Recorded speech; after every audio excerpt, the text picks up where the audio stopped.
Okay, I'm gonna admit people.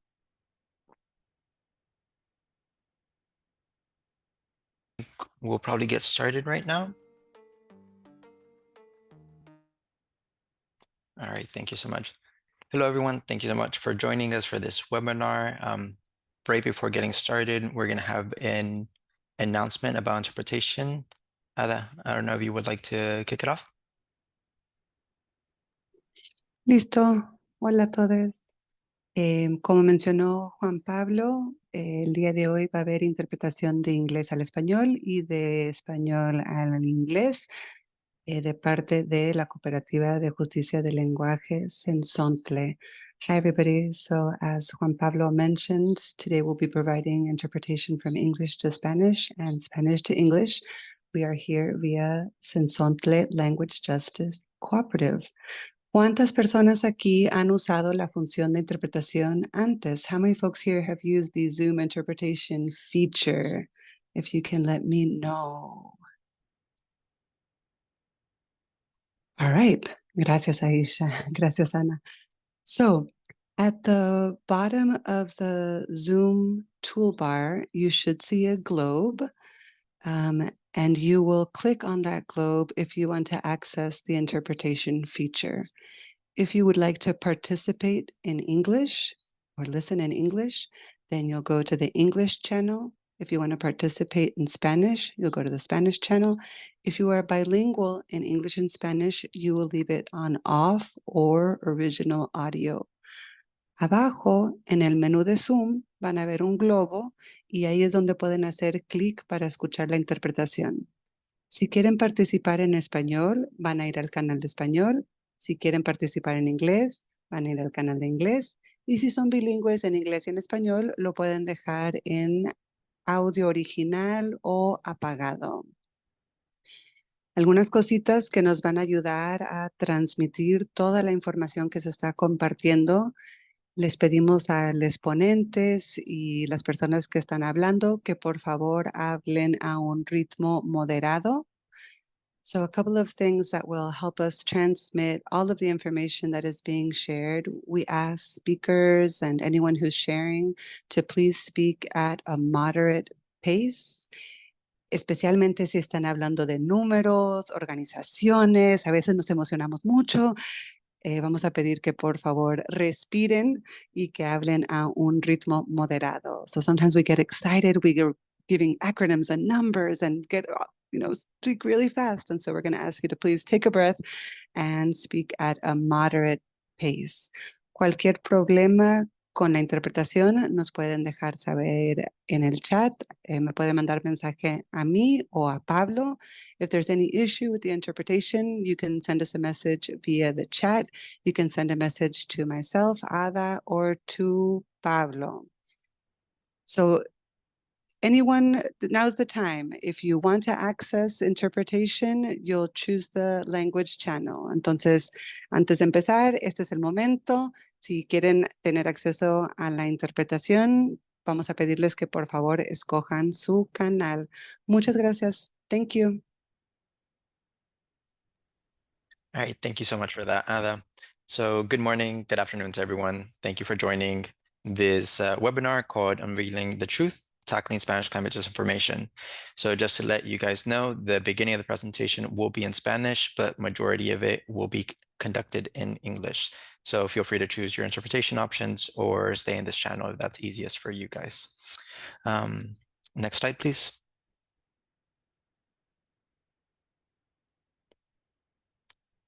Or actually, I'm going to hold off a little bit because I'm seeing that there's some issues with interpretation in the channel and the chat. Just a reminder, go to more, there should be an interpretation option and there will be a little globe option. Give it like a minute.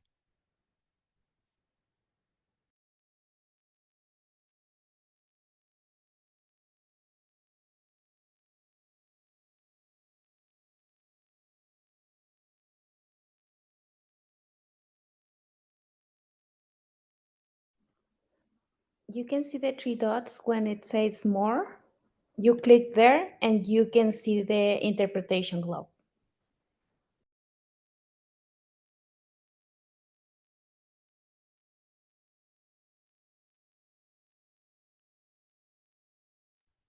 Okay. I think we're going to get started now. So first, I'm going to present our speakers.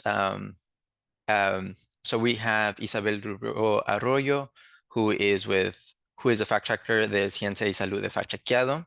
Ella se encarga de desmentir desinformación, aclarar dudas y explicar noticias que se pueden malinterpretar con ayuda de la literatura científica y de expertos que aportan contexto y información desde sus respectivas ramas.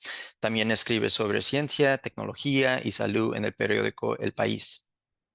And we also have with us Luis Sanchez Armas, who is the National Press Secretary at Climate Power en Acción.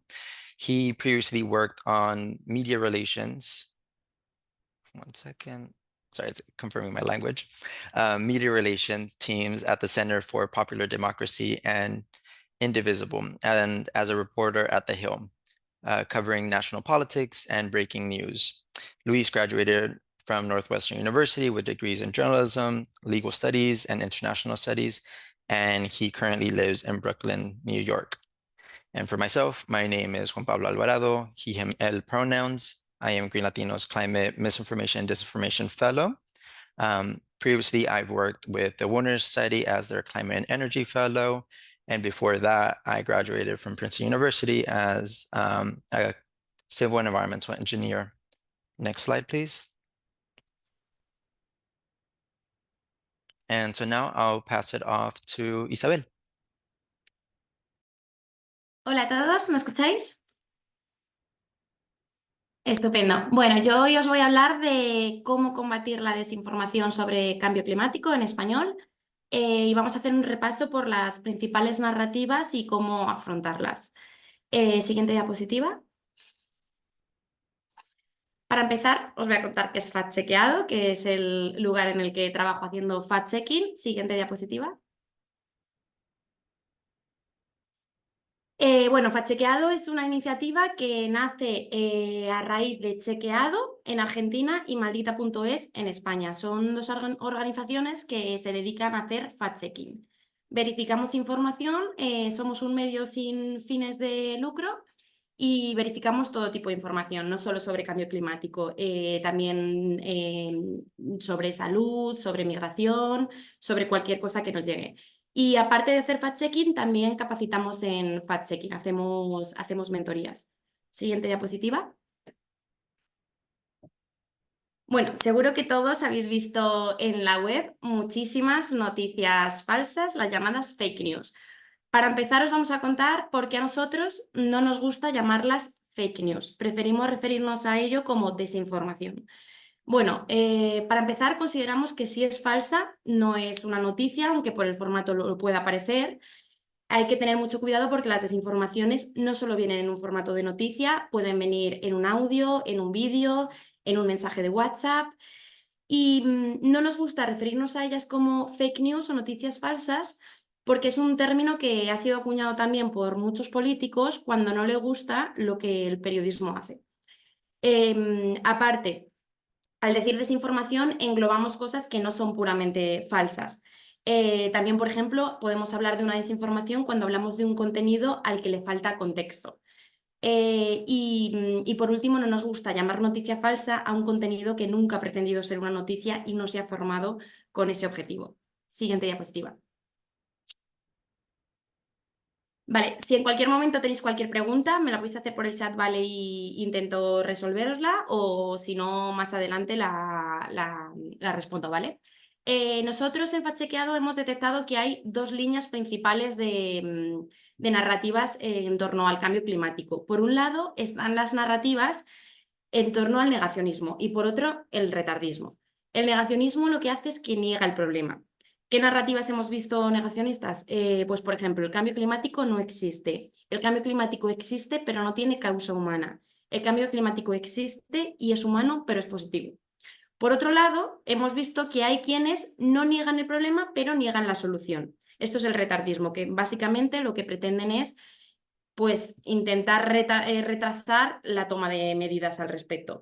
Entonces, por ejemplo, aquí hay narrativas como las responsabilidades de otro, las soluciones son otras, la solución es peor que el problema, ya no hay nada que hacer. Siguiente diapositiva. Para detectar qué informaciones se están moviendo, hacemos un monitoreo activo por todas las redes sociales, por TikTok, Facebook, Twitter, Instagram, y hacemos un monitoreo activo manual y aparte también utilizamos algunas herramientas que utilizan inteligencia artificial para detectar qué es lo que más se está moviendo. Siguiente diapositiva. Aparte tenemos un chatbot de WhatsApp que para los que no los conozcáis os animo a probarlo y a utilizarlo. Os voy a explicar cómo funciona, ¿vale? Es muy simple. Cualquier persona puede agregar este número y hablarnos por WhatsApp. Entonces, el chatbot le va a preguntar qué quiere hacer. En este caso, tú dirías, me gustaría verificar un contenido, que te va a dar la opción. Y entonces, ahí nos puedes mandar cualquier contenido. Nos puedes mandar una imagen, un vídeo, un audio, un texto. El chatbot lo que va a hacer es analizar si nosotros ya lo hemos desmentido. En el caso de que ya lo tengamos desmentido, te va a mandar automáticamente el desmentido. En el caso de que todavía no esté desmentido, nos va a avisar y un humano va a mirarlo pues, para intentar desmentirlo en el caso de que sea posible. Y cuando lo tengamos desmentido, te vamos a enviar el desmentido. Entonces os animo a utilizarlo y a probarlo cuando veáis cualquier contenido que no estéis seguros de si es cierto. Siguiente diapositiva. Vale, para elegir qué desmentir tenemos en cuenta dos factores, ¿vale? Por un lado la viralidad y por otro si es peligroso.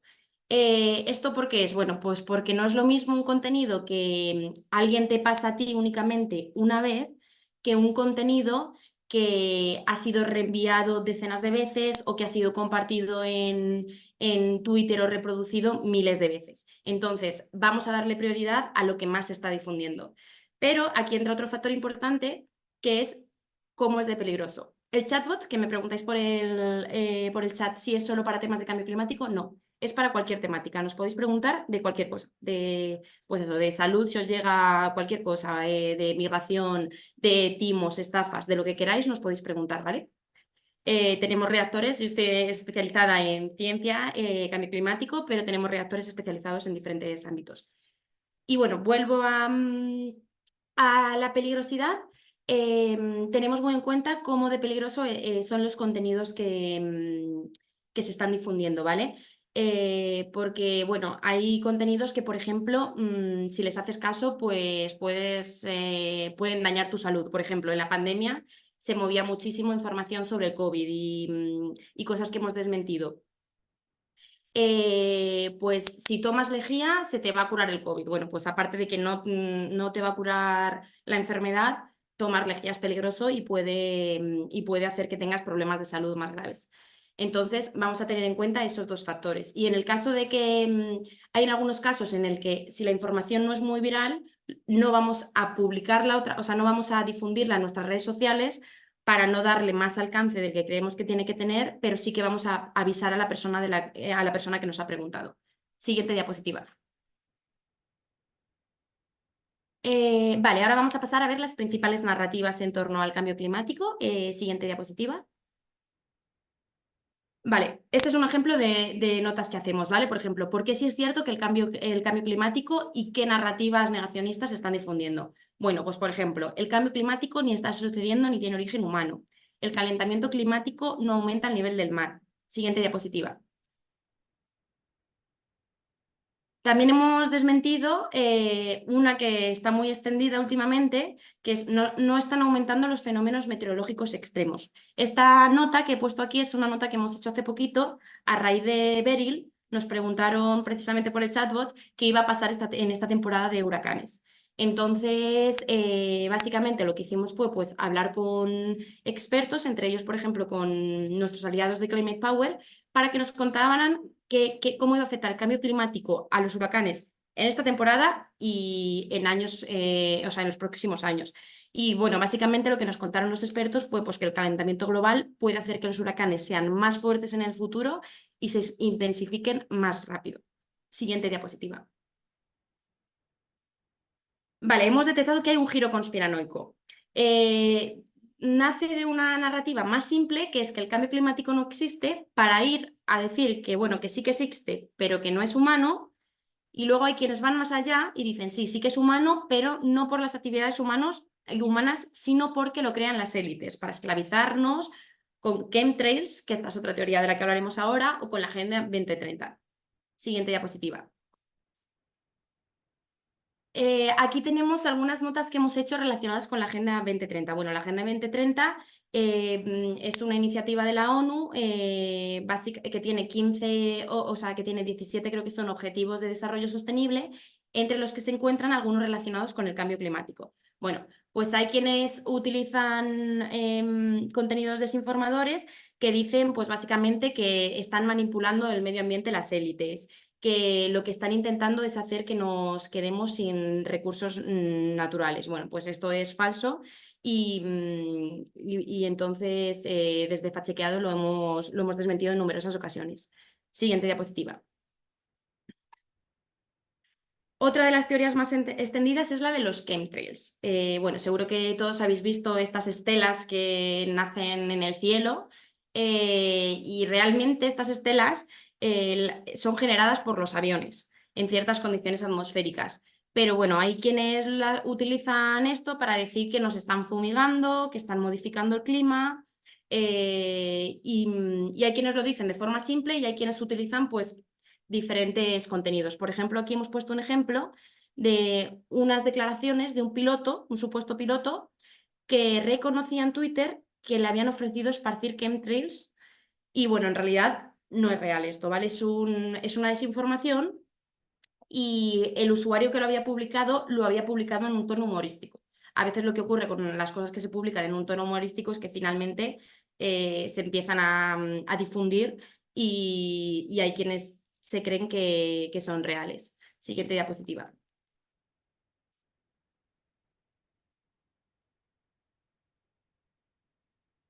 Siguiente diapositiva. Vale, luego también hay algunas narrativas que se difunden sobre los autos eléctricos, ¿vale? Aquí os pongo un ejemplo de que, por ejemplo, hace unos meses se empezó a difundir muchísimo que Joe Biden había prohibido los autos de gasolina. Bueno, pues esto es falso, ni los ha prohibido, ni la nueva regulación que han anunciado pretende prohibirla. Ahí no sé si podéis ir a la anterior diapositiva. Bueno, sigo contando lo de los autos eléctricos. Bueno, que realmente lo que hacía la nueva regulación anunciada era poner estándares más estrictos en cuanto a emisiones de vehículos eléctricos, pero en ningún caso los prohibía, ¿vale? Y de autos eléctricos también hemos visto muchísima desinformación en torno a autos eléctricos en llamas, ¿vale? Lo que intentan hacer con este tipo de desinformaciones es básicamente que la gente desconfíe de los coches eléctricos. Otras desinformaciones que hemos detectado son de nubes falsas. Os sorprendería la cantidad de desinformaciones de nubes falsas que hemos visto, ¿vale? Desde que hay máquinas que generan nubes, como esta que veis aquí, que en realidad no es una máquina que genere nubes, en realidad es vapor de agua y es un vídeo publicado por la NASA, o sea, no tiene nada que ver con nubes artificiales para hacer llover. O, por ejemplo, no sé si alguien ha visto en TikTok, se viralizó muchísimo, hace unos meses también, una especie de nubes que se habían caído del cielo porque el ser humano estaba jugando a ser Dios según el contenido y estaba manipulando el clima. Bueno, pues en este caso las nubes en realidad eran nubes de espuma y se utilizaba para decir pues, que eran nubes reales y que esto era pues, por intentar paliar los efectos del cambio climático. Habíamos creado unas nubes que se desintegraban y se caían al suelo. Siguiente diapositiva. Vale, nosotros cuando nos documentamos tenemos en cuenta tres cosas. La primera y más importante, literatura científica. Cada vez que nos llega una desinformación, lo que vamos a hacer es buscar qué estudios hay al respecto. Qué estudios hay, qué concluyen, y ahí es donde entra la figura del experto, que es muy importante. De hecho, si hay algún experto escuchándonos, os animo a escribirnos y a contárnoslo porque, bueno, básicamente nosotros escribimos de muchos temas y nos viene muy bien tener expertos que nos ayuden también a valorar esa literatura científica, porque vas a encontrar estudios de todo y necesitas pues un experto un poco que te dé contexto. Y por último, las fuentes oficiales también juegan un papel muy importante. Siguiente diapositiva. Vale, bueno, el papel de los que hacen ciencia, hay que tener en cuenta nosotros, o sea, tanto nosotros como verificadores, como quienes nos estáis escuchando y queráis difundir cualquier contenido para verificar desinformación, ¿a quién nos dirigimos? Bueno, en principio a cualquier persona que nos pueda leer. Entonces, lo más importante, respuestas claras y que vayan al grano. Nosotros siempre en los titulares intentamos dar la respuesta. Evitamos tecnicismos y palabras complejas, ¿vale? Y siempre nos fijamos en si se puede aportar literatura científica. A nosotros nos gusta decir que el periodismo y la ciencia comparten objetivo, porque intentamos buscar la verdad y hacerla pública, pero es verdad que a veces tenemos ritmos diferentes. En nuestro caso, siempre intentamos salir con el desmentido lo más rápido posible, y bueno, en el caso de los científicos, pues muchas veces la ciencia es más reposada. Siguiente diapositiva. A la hora de comunicar y de intentar transmitir algo a alguien que difunde desinformación, es muy importante no atacar ni ridiculizar a quien intentamos convencer, porque en ese caso lo que va a hacer es intentar protegerse y en vez de escuchar qué es lo que le estamos diciendo, buscar argumentos para protegerse. También es importante mejor hablar en positivo que en negativo. Esto hay bastantes estudios que lo dicen. Por ejemplo, durante la pandemia con las vacunas, era mucho mejor decir las vacunas son seguras que las vacunas no provocan daños en la salud. Técnicamente vienes a decir lo mismo, pero es mejor dar el mensaje en positivo. También nos adaptamos al público objetivo, buscamos con qué plataformas podemos llegar a ellos, intentamos convencer con argumentos sólidos, ser claros en nuestras fuentes. Siempre en nuestras notas vais a ver que hay enlaces que te llevan al contenido del que estamos hablando, enlaces que te llevan a los expertos o a los estudios de los que hablamos. Y bueno, lo más importante y con lo que es necesario que todo el mundo se quede es con que si no estás seguro de que algo de lo que te llega es cierto, es mejor que no lo compartas. Siguiente diapositiva. Tenemos diferentes categorías de verificación. Hay veces que los contenidos son falsos, otras veces no podemos darle un falso como tal, pero podemos decir que no hay pruebas. En otros casos necesita contexto y también hay veces que nos preguntáis cosas y resulta que son verdad y en ese caso damos un verdadero. Siguiente diapositiva. Bueno, antes de publicar todo pasa un estricto proceso de revisión. Todas nuestras notas las revisan al menos 3 personas. Es muy importante en el contenido de cambio climático y de ciencia a la fecha, porque el contenido científico puede cambiar y avanza. Y nada, también tenemos una política de rectificación que si hacemos cualquier cambio lo vamos a señalar y vamos a señalar en qué fecha se ha corregido y qué se ha corregido. Siguiente diapositiva. Como os he dicho antes, intentamos llegar a todo el mundo por todos los formatos posibles. Por TikTok, Instagram, hacemos audios, hacemos mentorías. Siguiente diapositiva. Y bueno, por último, deciros que para nosotros son súper importantes las alianzas como las que tenemos con Green Latinos, con Climate Power, por varios motivos. Para empezar, a la hora de monitorizar desinformación. Si cualquiera de nuestros aliados detecta cualquier desinformación, nos gusta pues eso, que nos avisen, que nos las manden, porque al final nosotros no podemos llegar a todos los sitios. Luego también es muy importante a la hora de verificar la desinformación. Muchos de nuestros aliados tienen expertos en diferentes campos y materias y nos ayudan. Y por último, es súper importante para llegar al máximo de gente posible. Siguiente diapositiva. Como veis aquí en este mapa, hay 93 aliados que bueno, están aliados con nosotros y esto significa pues, que nos ayudan a todas estas cosas que os he contado y también pueden republicar todos nuestros contenidos. Esto es muy importante para llegar al máximo de gente posible. Voy a ver que he visto que me habéis preguntado cosas, voy a ver si os puedo contestar, ¿vale? Me preguntabais antes, creo que si la herramienta estaba solo disponible en español. Bueno, básicamente nuestro chatbot funciona en español, pero nosotros entramos a verificar tanto cosas en español como cosas en inglés. Principalmente nos fijamos en hasta qué punto influyen a la población latina. ¿Y cómo medimos el impacto que tiene fact-chequeado? Pues lo medimos de varias maneras. Por ejemplo, con todo lo que nos llega a nuestro chatbot. Lo medimos también pues con todos los aliados que tenemos. Les preguntamos y ellos nos cuentan qué contenido republican o qué contenido les sirven, no les sirven. Así medimos nuestro impacto. Y nada, por último, pues animaros a que si sois organizaciones, habléis con nosotros si os apetece ser nuestros aliados, o si sois expertos o tenéis cualquier tipo de conocimiento, también escribirnos. Y nada, podemos hablar a ver si podemos establecer pues cualquier tipo de alianza. Siguiente diapositiva. Y eso es todo. Aquí tenéis mi email. Para cualquier cosa soy Isabel, podéis escribirme. Muchísimas gracias.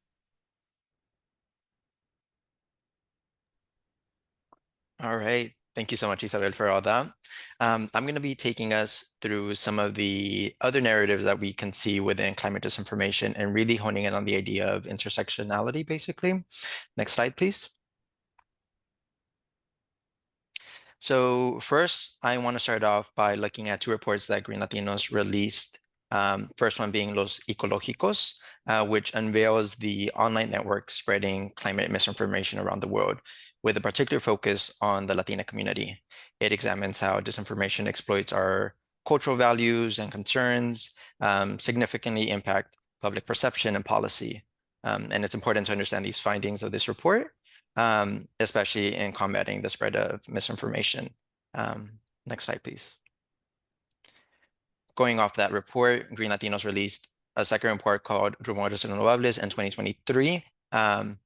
This one focuses more so on misinformation and disinformation spread on renewable energy in Spanish-speaking communities. Yes, as a follow-up, we will send these documents and these links, but if anyone has them, feel free to share them in the chat, please. But this report identifies efforts that are targeted to undermine clean energy solutions and analyzes the strategies used to amplify misleading misinformation.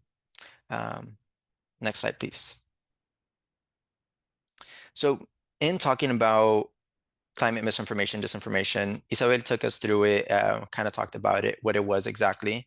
And another way to look at it is there's two categories. There's misinformation, which it refers to inaccurate or false information that's just being shared online. And disinformation is false and inaccurate information that's spread with the intention of confusing the public. And so in terms of the climate, some things that you see, it specifically undermines the existence and severity of climate change. It misrepresents scientific data. It falsely publicizes efforts as supportive. So think of greenwashing, for example. Next slide, please. And so what you see, we've seen this time and time again. We've seen it in the past with the tobacco industry, and bigger industries are using similar tactics, which we'll talk about right now. Next slide, please. So in trying to understand the context of misinformation, disinformation, we need to talk about prominent narratives and what we see.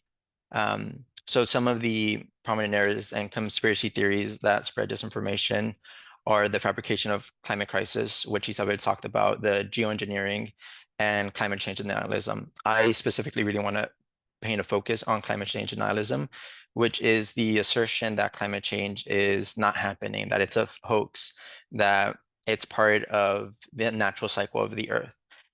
This is all done to essentially undermine efforts and slow down any progress. So in terms of these narratives, some examples that the reports hint at and give examples of are that there have been claims in the past that forest fires were intentionally set to clear lands for renewable energy, or that the climate change and climate action is a part of a globalist facade so that we can extract money from people, which we know to be false. Next slide, please. So here, what I want to do is take a look at how climate misinformation spreads. So there are various techniques and procedures that are used, such as translating material from English to Spanish, coordinating content sharing to push exaggerated or decontextualized narratives. So think about when there are extreme weather events, there are spikes of climate disinformation that you see online. And there's also the use of coded languages or symbols to help mislead the public and escape moderation. So sometimes there is more moderation that happens in English. And so to get away from this, they will use tactics such as when referring to Bill Gates in Spanish, they'll put Bill Puertas, or when talking about global warming, they will say calentamiento, kind of combining the two and pushing the narrative that warming lie to help amplify conspirational narratives. But it's also important to realize that while there is some moderation that happens in English, there's much less that happens in Spanish. So that's why it's important to really talk about these conversations. Next slide, please. Okay, so now in talking about climate misinformation, so what is the impact of it exactly? Politically, it hinders climate action and policy implementation. It divides our communities, it confuses us, reducing support for relevant initiatives, and ultimately it undermines trust in renewable energy solutions. This leads to delayed actions, it promotes inaction in addressing climate change. So for instance, misinformation campaigns have obstructed renewable energy policies, it's increased polarization and skepticism, ultimately just delaying climate action. Next slide, please. So now I want to take us through some key examples of what I've been talking about, one of this being climate denialism. So a key example of climate denialism can be seen with Florida's HB 1645. Governor Ron DeSantis signed this bill, which restricts discussions on climate change. It deletes climate change as a priority. It bans offshore wind power. It repeals renewable energy grants, eliminates climate-friendly purchasing for state agencies, and blocks local rules for energy-efficient appliances. So sorry about this. But yes, it's important to talk about this because essentially this bill highlights strategies to suppress climate science and public discourse. By removing it from legislation, ultimately what happens is people can't talk about it. It's not a focus anymore. So you cannot, yes, of course, I'll slow down. You can't frame the conversation around climate change anymore. And a month after Governor Ron DeSantis signed this bill, you see that Florida was experiencing record-breaking temperatures.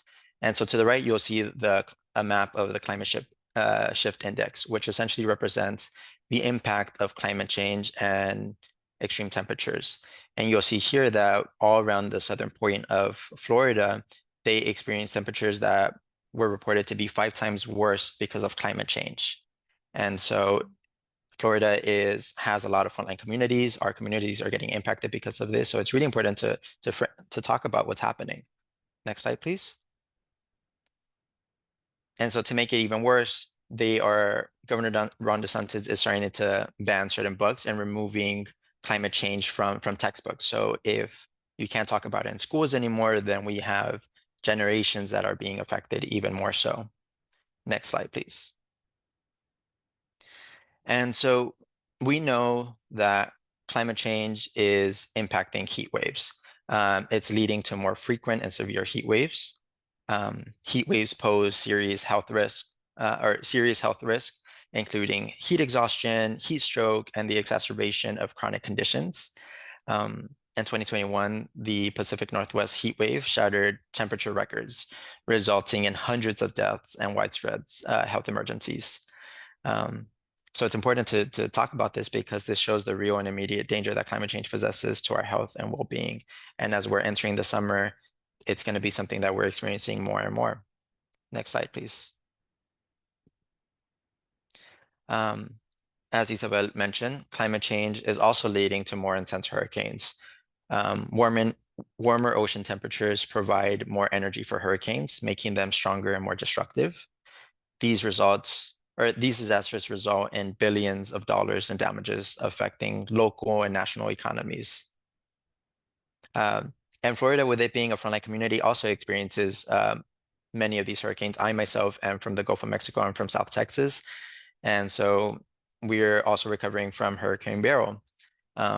This year, NOAA, it predicts a very high likelihood of a above normal Atlantic hurricane season. And they said that there will be 15 to 17, 25 named storms, 8 to 13 hurricanes, and 4 to 7 major hurricanes, which is significantly above average in the past. Next slide, please. Now, a different conversation, a different narrative that you see within climate disinformation specifically that not everyone focuses on is the connection between fast fashion and consumerism. Fast fashion consumerism is also linked to climate change and environmental degradation. Fast fashion encourages throwaway culture, leading to massive textile waste, with 85% ending up in landfills annually. You can see here that it was reported by Ellen MacArthur Foundation that the world throws out 92 million tons of clothes a year. So all this that we're producing is just ending up back on the planet in landfills.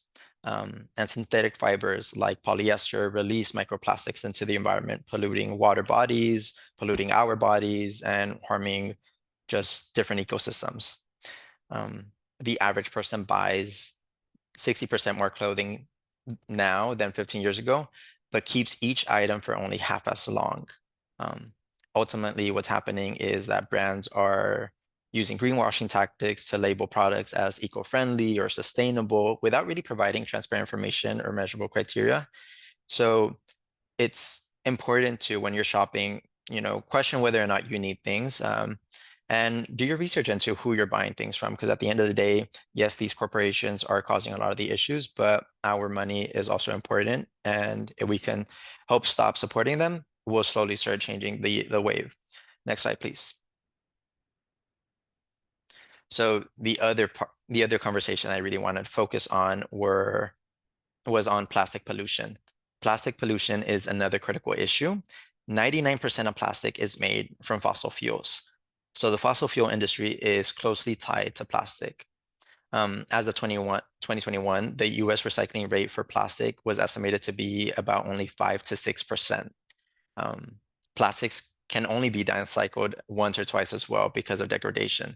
So at the end of the day, what the plastic industry has done is they've provided us with a poor solution for waste management. Petrochemical companies have perpetuated recycling as a false solution to plastic waste, diverting attention from the real issue. So essentially what they did was, since the 1970s, 1980s, they've known their impact on the environment. But rather than using this information for good, they've used it to confuse the public in order so that we can buy in and support. And for a while, they started pushing this narrative that, it's okay to use plastic as long as you're recycling it. But what we're starting to see now, time after time, is that plastic can't really be recycled. And of course, it's still important to recycle and do that part. But it's important to remember that to really curb this issue is to reduce waste and consumption as a whole. Next slide, please. So there are solutions that exist. Despite these challenges, solutions exist. And it's important to remember this. So there's organizations like the Plastic Pollution Coalition that provide plastic-free guides to help people on their journey to lead a plastic-free life. There's initiatives like Plastic Free July that's occurring right now that encourage us to shift societal values and cultures towards reducing plastic use. Plastic is really ingrained in our society and it's been normalized. So it's a necessary step to use these guides to help inform us as to how we can break away. It's also important to watch out for false solutions and to spread awareness and promote sustainable practices. Talk about this with people in your communities, talk about it with friends, with families. I know that whenever I'm having family gatherings, sometimes my family uses single-use plastics because of the ease of it. And we've had conversations about it, and little by little, they're starting to reduce that, and we're not seeing it anymore. But yes, by staying informed and vigilant, we can protect ourselves, protect our communities from the harmful effects of climate disinformation overall. And the other thing that I wanted to highlight is in the Plastic Pollution Coalition, there's also stories like My Zero Waste Adventure, which focuses on how Mexico reduces plastic pollution and promotes reusability. Next slide, please. So here are steps that we can do to protect the Latina community from climate disinformation.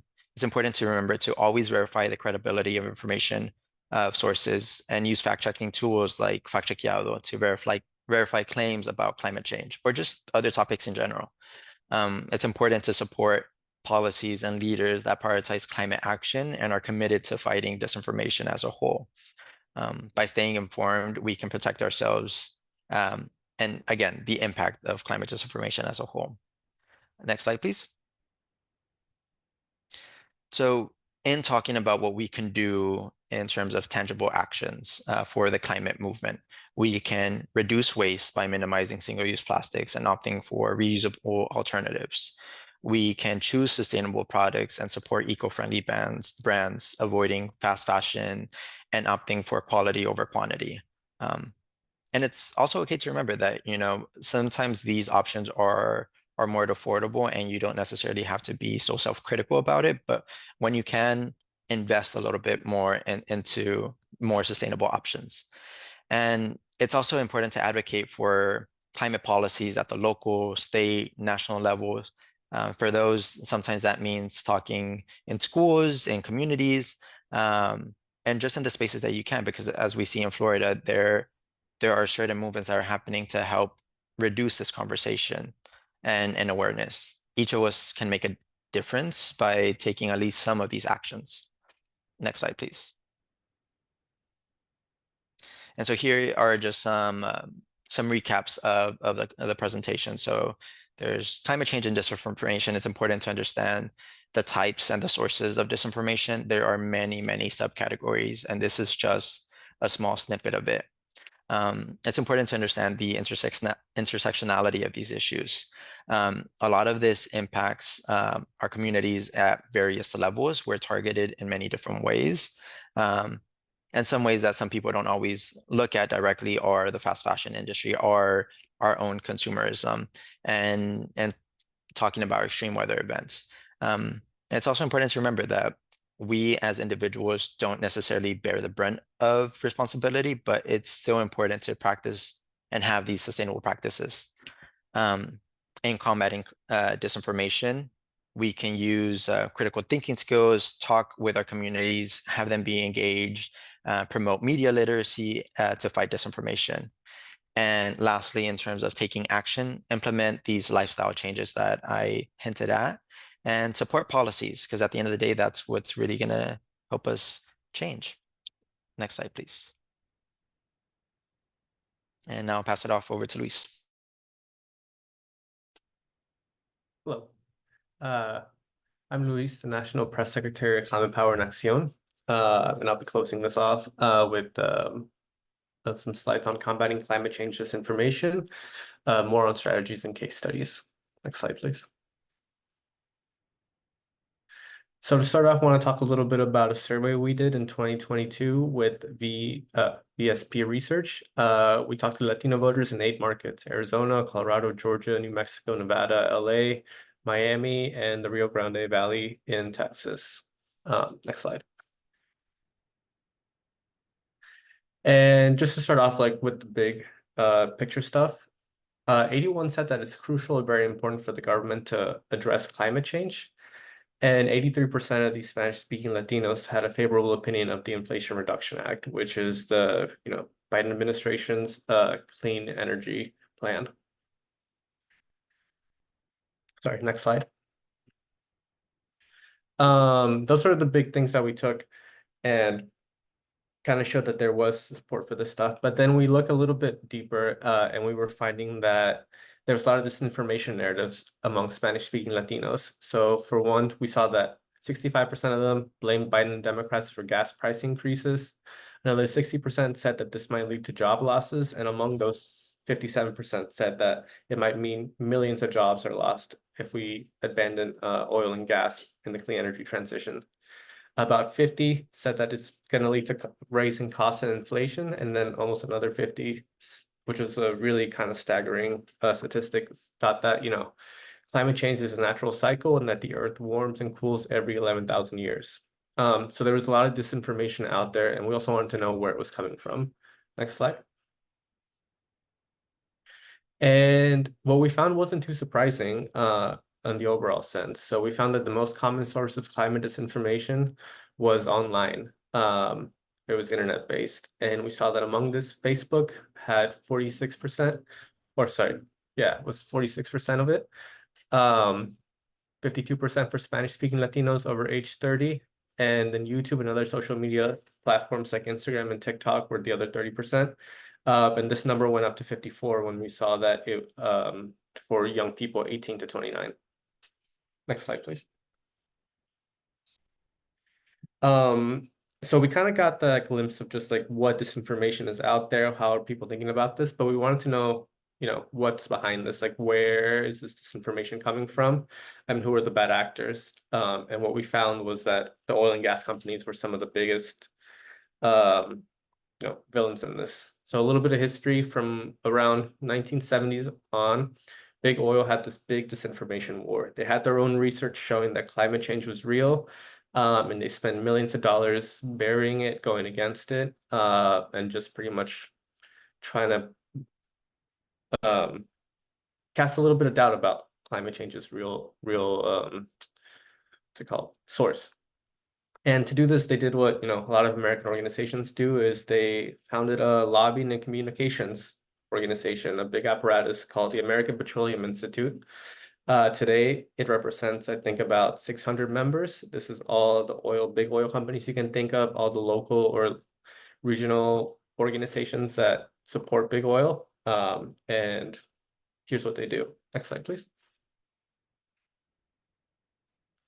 So just last year, the API spent over $6 million in federal lobbying. And this is just lobbying. This doesn't have to do with contributions or any sort of communications. This is just pure normal lobbying. Next slide. But when you look at the big cycle of how the API actually works and gets most of their work done, you kind of get to see exactly how it works right here. Just to start off in this cycle, we can start with the API. They contribute in 2022, $25 million to mainly Republicans.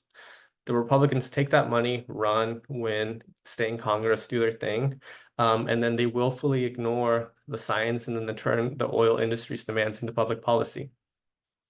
And this means that once that's passed, the fossil fuel industries get huge benefits from tax regulations, lax regulations, and climate inaction, which means that they can keep doing what they're doing and keep making even more money. That makes the 25 million look like a drop in the bucket. Next slide. And why am I kind of talking about this is that for a long time, this kind of playbook is like, we know it. We know that other kind of industries have been doing it for a while.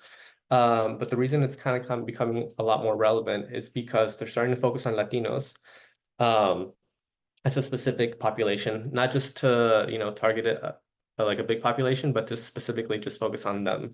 So I want to talk a little bit about this association called Levanta Tu Voz.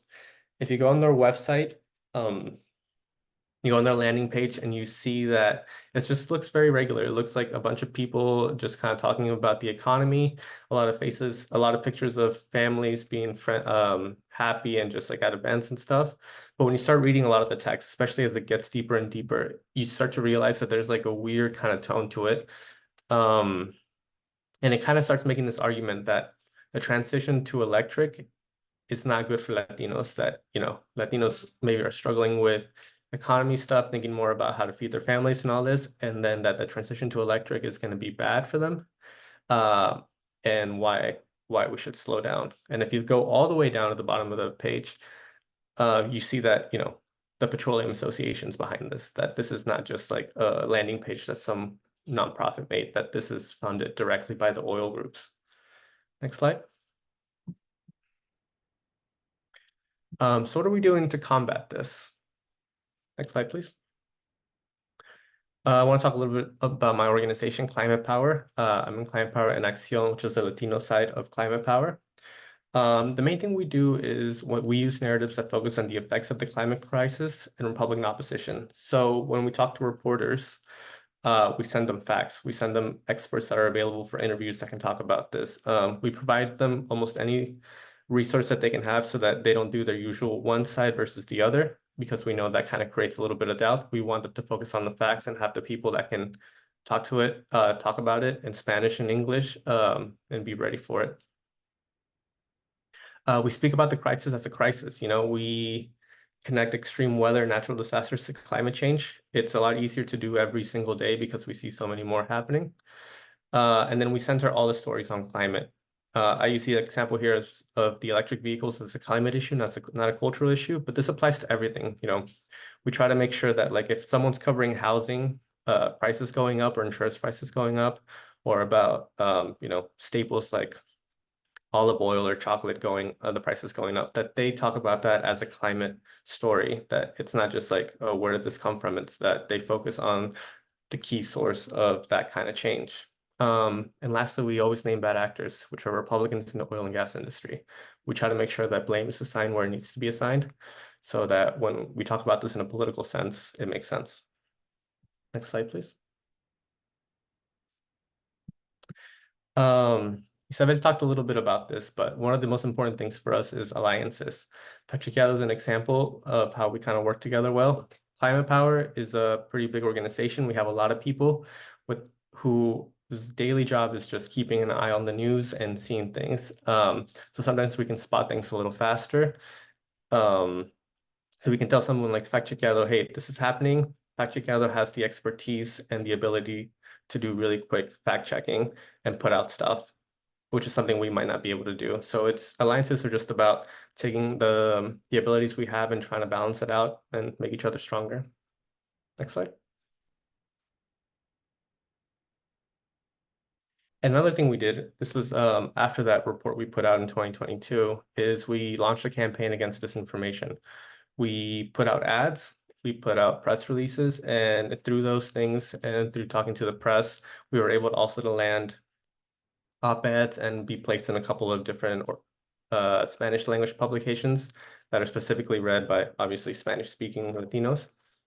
And just try to get that narrative, that point of view out there, that this is actually how it is, and the disinformation is happening, but we're trying to fight back against it.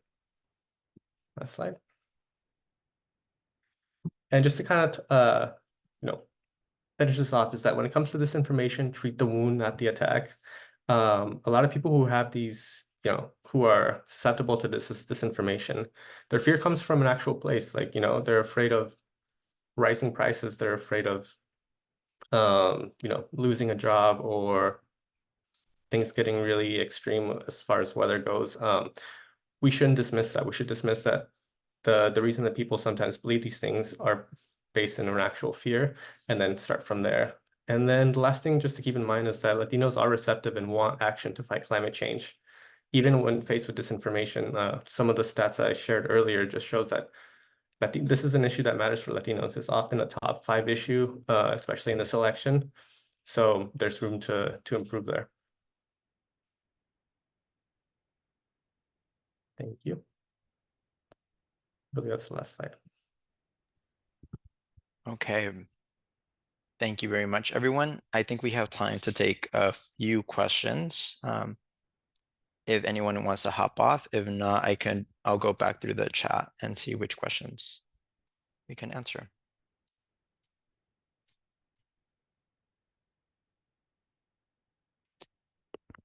So one of the first ones that is popping up is what are the barriers to getting more moderation in Spanish? So what Green Latinos is doing is in October, we're leading what we call our oh my gosh, Green Latinos Advocacy Week. There we go. So that we can bring awareness and have so that we can hold a briefing about climate disinformation and moderation in Spanish at the Hill, and so that we can bring awareness to elected officials. So in doing this, the goal is to hopefully have a champion that can get behind this and push legislation that's going to help moderate more content in Spanish.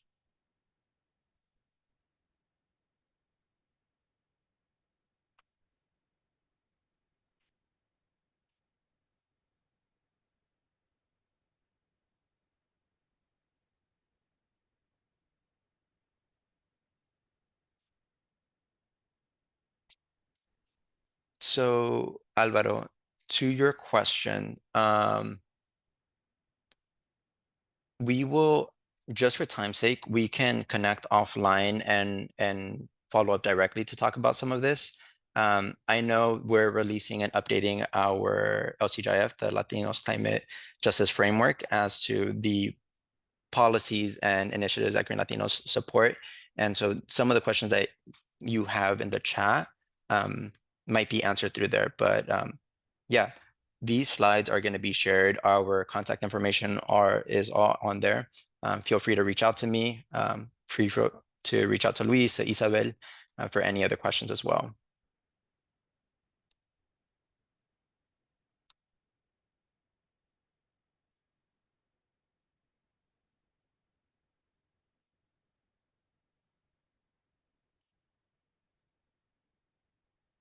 So Francisco, to your question, one of the things that we're doing is partnering up with groups like FactChequeado to get us connected to these media outlets and just build coalition and support each other as a whole.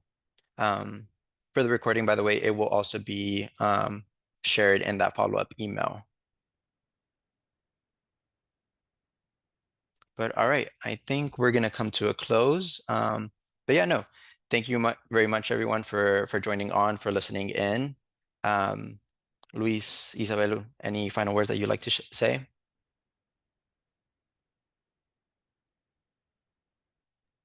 No, just thank you so much, y'all. It's really great. Yo igual, lo mismo. Muchísimas gracias y nada, quien quiera escribirnos, aquí estamos. All right, thank you so much. I know some people have been jumping off, but let's, for those that are still on, we're gonna take a quick screenshot to remember the moment of the encuentro. Cumbia, if you would like to take it whenever you're ready. Cameras on, people. Gente, prendan sus cámaras. Yeah, you can go on camera for a second. Okay. 1, 2, 3. Cute. Thank you all. All right, thank you so much, everyone. Have a great day. Thank you.